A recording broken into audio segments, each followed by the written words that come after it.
नमस्कार। आज की कहानी है तुम्हारी भी जय जय हमारी भी जय जय। दो बेटों के बीच अकेली बेटी सृष्टि, अच्छे संस्थान से एचआर में एमबीए, लंबी और खूबसूरत भी। पिता हरे कृष्ण की आर्थिक स्थिति अच्छी है। सृष्टि के विवाह को लेकर सभी अच्छी कल्पना और कामना से भरपूर हैं। सृष्टि और आर्थिक स्थिति दोनों श्रेष्ठ हैं, अतः इस परिवार का अनुमान है कि वे ऐसे लड़के को ढूंढ ही लेंगे जो सबकी चाहतों को पूरा करता हो। सृष्टि ने चुनौती दी, पापा आप लड़का तलाशो, मैं नौकरी। हरे कृष्ण शुरूर में देखें किसकी तलाश पहले पूरी होती है। अनुमान अक्सर गलत हो जाते हैं। कल्पनाएं जब यथार्थ की भूमि पर उतरी तो ज्ञात हुआ कि सृष्टि जैसी श्रेष्ठ लड़की का विवाह भी उतना आसान नहीं है जितना सोचा जा रहा था। सृष्टि की तलाश पहले पूरी हो गई। उसे पूना की अच्छी कंपनी में रिक्रूटमेंट एग्जीक्यूटिव का जॉब मिल गया। कंपनी में नौकरी की चाह लिए आने वाले आवेदकों का वो बड़ी कुशलता से इंटरव्यू लेने लगी। सिलेक्शन प्रक्रिया के पहले चरण में वह जिसे योग्य पाती उसे तुरंत बॉस के पास भेजती। जल्दी ही वह अपने काम को एंजॉय करने लगी। हरे कृष्ण की तलाश जारी है। सृष्टि को अपनी नुमाइश करनी पड़ती है और वह बहुत संस्कारी बनकर लड़के वालों के सम्मुख प्रस्तुत होती है। प्रयास जारी है। उप पुलिस अधीक्षक, लड़का, सीए, इंजीनियर, हर जगह पर कोशिशें की गई। कोई न कोई बहाना बनाकर लड़के वाले दो टूक जवाब दे देते। हरे कृष्ण और अनुराधा निराशा और अपमान से गुजर रहे हैं। सृष्टि मानसिक उत्पीड़न और हीनता बोध से।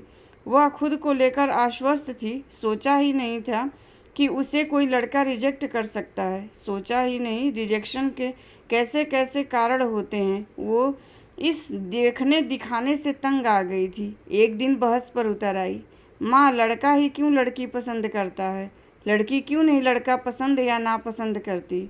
मेरे पास डिग्री है, नौकरी, कॉन्फिडेंस व क्वालिटीज़ हैं।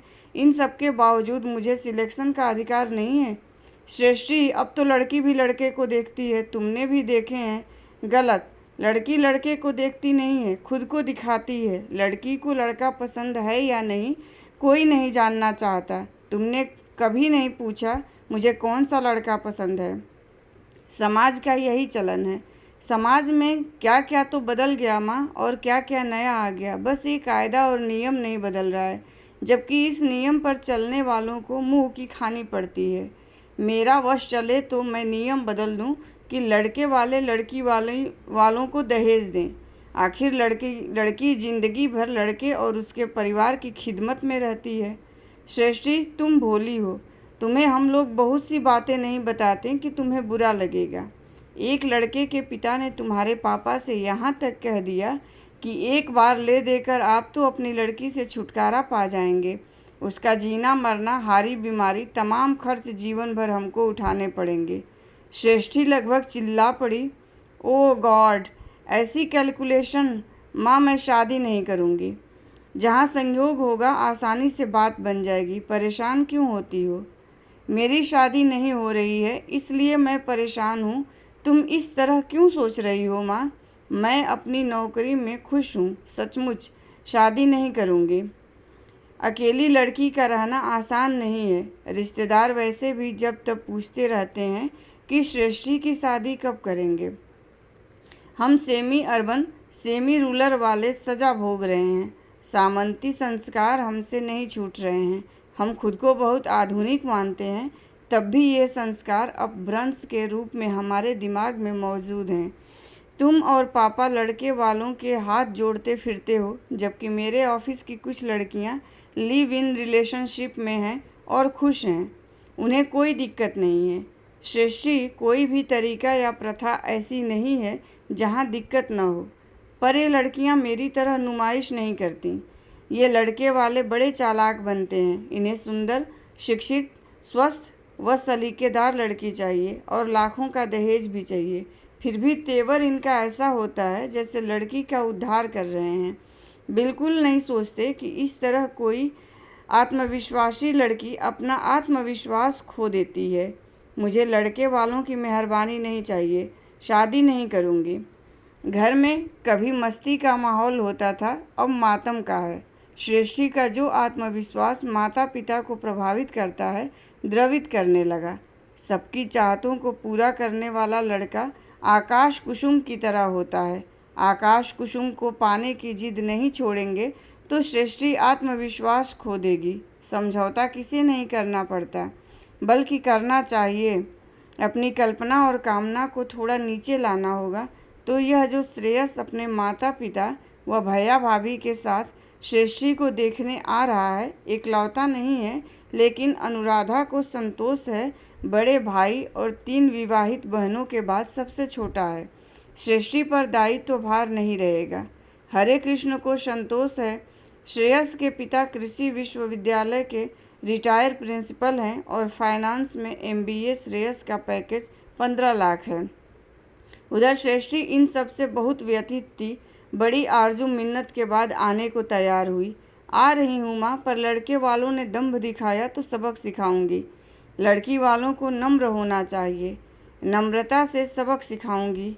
लड़के वालों के लिए होटल में 2 रूम बुक कर दिए गए। मैहर समीप होने से वे लोग शारदा देवी के मंदिर भी जाएंगे। होटल के माध्यम से मैहर के लिए बड़ी गाड़ी बुक की है। सृष्टि का बड़ा भाई और भाभी मिर्ज़ापुर में रहते हैं, इसलिए नहीं आ सके। माता पिता के साथ रहता सृष्टि का छोटा भाई हर्ष मुस्तैदी से तैयारी में लगा है।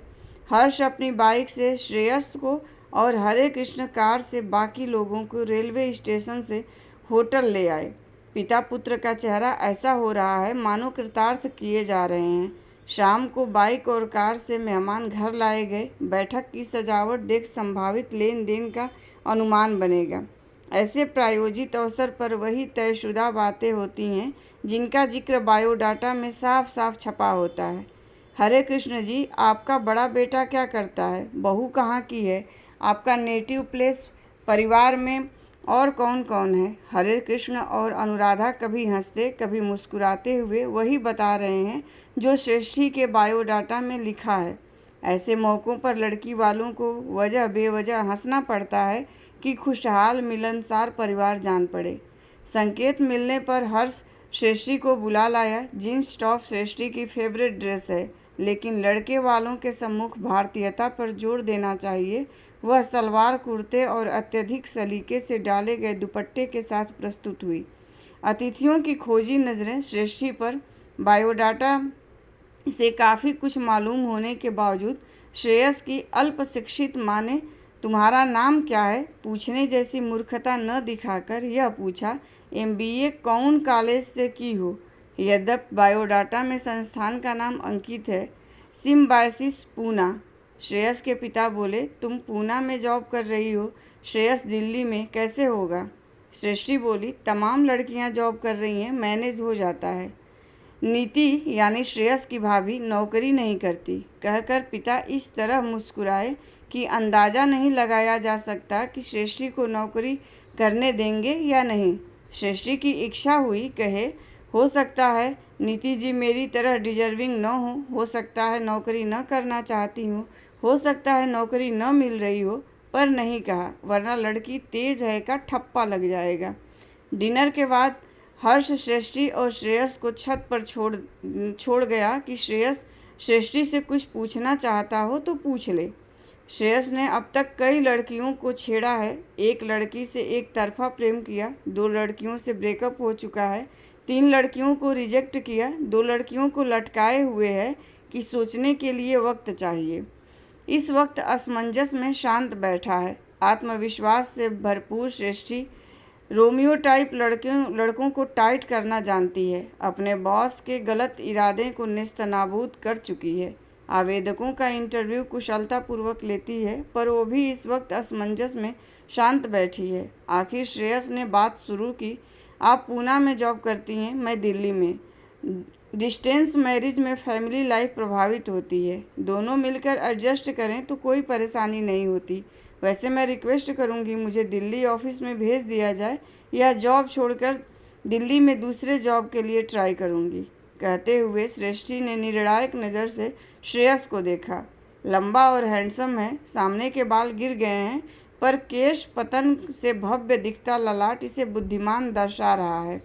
नौकरी नहीं छोड़ना चाहती, लड़कियों को खुद को साबित करने का मौका मिलना चाहिए। मैं आपको कैसा लगा, पसंद हूँ? श्रेष्ठी को प्रश्न आकस्मिक कम पर अस्वाभाविक अधिक लगा। अभी तक जिन लड़कों से सामना पड़ा वे उसे पसंद बल्कि नापसंद करने आए। यह पहला है जो खुद को पसंद करवाने आया है। वो बोली, पहले आप बताएं। श्रेयस ने एक भौं ऊपर चढ़ा ली। लड़की बुद्धिमान है, सोच समझ कर उत्तर दे रही है। मैं आपकी स्टाइल से प्रभावित हूँ, लेकिन आप थोड़ी मोटी हैं। आगे चलकर अधिक मोटी हो सकती हैं। मोटापा कम करना होगा। सृष्टि ने माना लड़के वाले अपनी कल्पना को कितना ही नीचे खिसका लाएं, इनके अहंकार में फर्क नहीं आता। अब तक के अनुभव और अनुमान उसके जहन में दबाव बनाने लगे। अब तक बात नहीं बन पाई क्योंकि लेन देन लड़के वालों को नहीं जम रहा था। इस तरह मुंह पर उसे किसी लड़के ने मोटी नहीं कहा। यह बड़ा घाघ है, सीधे मोटी। बाद में पता नहीं क्या क्या कहेगा। इसे पाठ पढ़ाना पड़ेगा कि लड़के वाले सर्वश्रेष्ठ नहीं होते, उनमें भी कमियां होती हैं। आप थोड़ा टकलू हैं। क्या मतलब? मैं एक्सरसाइज और डाइट कंट्रोल से मोटापा कम कर लूँगी। आप बाल कहाँ से लाएंगे? कहना क्या चाहती हैं आप? श्रेयस की अचंभित उंगलियां अनायास चकरा रहे माथे पर जा टिकी। सोचता था खुश होकर कहेगी कल से एक्सरसाइज शुरू कर देती हूँ। यह केश पतन बता रही है। क्या आप मेरी कमी बता रही हैं? आप भी तो। आपको सब अच्छा चाहिए तो मुझे भी चाहिए। कहते हुए श्रेष्ठी को लगा उसने अपने आत्मविश्वास को वापस पा लिया है। इधर श्रेयस को लगा श्रेष्ठता खोकर हीन हो गया है। सीधे टकलू कह दिया। ऐसी मुंहफट लड़की के साथ गुजर। नो मैन, यह नादान बेवकूफ़ है या दम्भी है। जो भी है, ऐसी लड़कियां फ्लर्ट करने के लिए बेहतर हैं, पर शादी के लिए नहीं। उसका मुंह सूख गया। आगे कुछ कहने पूछने की इच्छा बल्कि साहस न हुआ। बस इतना ही कहा, नीचे सब लोग हमारा इंतज़ार कर रहे होंगे। वे लोग चले गए। एक बार फिर नाकाम हुए। श्रेष्ठी की बेफिक्री तो देखो। श्रेयस को टकलू कहकर गुड़ गोबर कर दिया और अब पूना के लिए रवाना होते हुए कह गई, वे लोग फ़ोन नहीं करेंगे। तुम लोग कॉल कर बिल्कुल नहीं गिड़गिड़ाओगे कि आप लोगों ने क्या फ़ैसला किया। सप्ताह बीत गया। श्रेष्ठी के व्यवहार से लज्जित हरे कृष्ण श्रेयस के पिता को फ़ोन करके माफ़ी मांगने का भी साहस न कर सके। वे सुस्त बैठे थे कि श्रेयस का कॉल आ गया। हरे कृष्ण से आदर से बात की और श्रेष्ठी का मोबाइल नंबर पूछा। उम्मीद का सिरा थामते हुए हरे कृष्ण ने नंबर दे दिया। अनुराधा ने श्रेष्ठी को समझाते हुए थोड़ा तमीज़ से बात करने की सलाह दी। सलाह पर श्रेष्ठी ने गौर नहीं किया। श्रेयस जिस टोन में बात करेगा वो उसी टोन में बात करेगी। वह अकड़ेगा तो वह भी अकड़ेगी। वह तमीज़ दिखाएगा तो वह भी दिखाएगी। श्रेयस के कॉल पर श्रेष्ठी सदमा खाई सी लगी। नकारात्मक भाव के कारण नहीं, श्रेयस के सकारात्मक भाव के कारण। श्रेष्ठी, उस दिन तुमने मेरा बड़ा इंटरव्यू लिया। जानना चाहता हूँ मैं रिक्रूट हुआ या नहीं। क्या मतलब? मैं जब तुम्हारे घर से चला गुस्से और नफ़रत से भरा हुआ था। लग रहा था कि तुम्हें कॉल करूं और दो चार खरी खोटी सुना दूं। मेरा उतरा चेहरा देखकर भाभी अलग सता रही थीं। लंगूर को हूर मिल रही है और क्या चाहिए। जब मेरा गुस्सा शांत हुआ तब मुझे लगा तुम्हारी साफगोई से मुझे गुस्सा नहीं प्रेरित होना चाहिए। मैं समझी नहीं। तुमने टकलू कहकर मेरी कमी बताई तब मुझे बुरा लगा, लेकिन टकलू कहने का मेरा इरादा नहीं था, बस जुबान फिसल गई। तुम्हारी जुबान न फिसलती तो मैं अपनी सोच न बदल पाता। अब लग रहा है रिजेक्शन लड़की को कितना निराश करता होगा। लड़के वाले छोटी छोटी नामालूम सी कमियां, बल्कि वे कमियां भी ढूंढ लेते हैं जिन कमियों पर आम तौर पर ध्यान नहीं जाता। ऐसा कर वे अपनी बेवकूफ़ी या घमंड साबित करते हैं। सच कहता हूँ, नीति भाभी के लिए मुझे पहली बार अफसोस हुआ। वो कैसे? भैया के तिलक की रस्म हो चुकी थी। पापा ने तब भाभी के पिता से अचानक कार की मांग की थी। उन्होंने कार दी क्योंकि अब शादी टूटती है तो बदनामी होगी। इतने पर भी मम्मी भाभी से खुश नहीं हैं। कुछ न कुछ कमी निकालती रहती हैं। अब मैं भाभी का फेवर करने लगा हूँ। So sweet. मैंने तीनों दीदियों को भी बहुत याद किया। उनकी शादियों में मम्मी पापा ने बहुत पापड़ बेले थे। मजली दीदी की शादी के कार्ड छप गए। तब लड़के वालों का फरमान आया कि और कैश चाहिए। पापा ने शादी तोड़ दी। लड़के वालों ने नहीं सोचा था कि पापा ऐसी कठोरता दिखाएंगे। फिर तो लड़के वालों ने खूब फ़ोन किए कि हमारे भी कार्ड छप गए हैं, बदनामी हो रही है, आपको जो देना है दें, न दें, पर शादी होने दीजिए। पापा नहीं माने। बाद में दीदी की दूसरी जगह शादी हो गई और अच्छी हो गई, पर उस समय घर में जो मनहूस माहौल बना था, हमारी बदनामी हुई थी, तुमने अनजाने में मुझे वह सब याद दिला दिया। मैं मानता हूँ लड़के फरिश्ते नहीं होते, उनमें भी कमी होती है, वे टकलू हो सकते हैं। कहा न, जबान फिसल गई थी। तुम्हारी यही ईमानदारी मुझे अच्छी लगी। तुम मुझे पसंद हो, मोटापे के बावजूद। यदि तुम मुझे टकलेपन के बावजूद पसंद करो। मैं इस देखने दिखाने से उब गई हूँ, शादी नहीं करूँगी। तुम्हारे दर पर धरना दूंगा तब तो करोगी। और हाँ, एक्सरसाइज मत करना, तुम मोटी ही अच्छी लगती हो। सृष्टि ठहाका मारकर हंस पड़ी। आप भी बाल उगाने वाली कोई भी क्रीम ना आजमाइएगा, टकलेपन के कारण बुद्धिमान लगते हैं। श्रेयस ने भी ठहाका लगाया। तब तो तुम्हारी भी जय जय, हमारी भी जय जय। और दोनों एक साथ जोर से हंस पड़े। धन्यवाद। कहानी पसंद आई हो तो लाइक कीजिए, शेयर कीजिए और प्लीज़ मेरे चैनल को सब्सक्राइब कीजिए।